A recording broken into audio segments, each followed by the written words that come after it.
সবাইকে স্বাগত জানাচ্ছি প্রশ্নবন্ধু চ্যানেল থেকে। আজকে একটা নতুন জিকে প্রশ্ন নিয়ে আসলাম। 21শে ফেব্রুয়ারিকে আন্তর্জাতিক মাতৃভাষা দিবস হিসেবে ঘোষণা করে কোন সংস্থা? ইউনেস্কো। প্রথম অপশানে আসি আমরা ইউনেস্কো।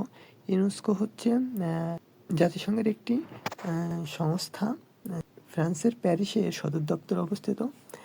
এখন ইউএনডিপি হচ্ছে জাতিসংঘের তহবিল ও কর্মসূচি। ইউনিসেফও হচ্ছে জাতিসংঘের তহবিল ও কর্মসূচি। ইউএন তো জাতিসংঘ, বিশ্বের শান্তির প্রতীক। তো আমরা এইটাই হচ্ছে বিশ্ব আন্তর্জাতিক মাতৃভাষা দিবস হিসেবে 21শে ফেব্রুয়ারিকে স্বীকৃতি দেয় হচ্ছে ইউনেস্কো।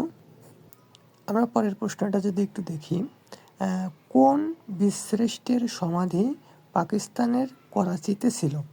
এখন আমরা প্রথম অপশনটা দেখি, হামিদুর রহমানের সমাধিস্থল ছিল হচ্ছে তার প্রথম সমাধিস্থল ছিল ভারতের ত্রিপুরায়, যেটা 2007 সালে নিয়ে আসা হয় মিরপুরের ঢাকা মিরপুরে তার সমাধি দেওয়া হয় 2007 সালে। এই হামিদুর রহমানেরও প্রথম সমাধি ছিল কিন্তু ত্রিপুরায়, যেটা 2007 সালে আনা হয় রুহুল আমিন। এরপর রুহুল আমিন হচ্ছে খুলনার রূপসা উপজেলার বাগমারা গ্রামে। এবং মোস্তফা কামালের সমাধি হচ্ছে ব্রাহ্মণবাড়িয়া আখাউড়া দরুইন গ্রামে। ব্রাহ্মণবাড়িয়া জেলার আখাউড়া উপজেলার দরুইন গ্রামে।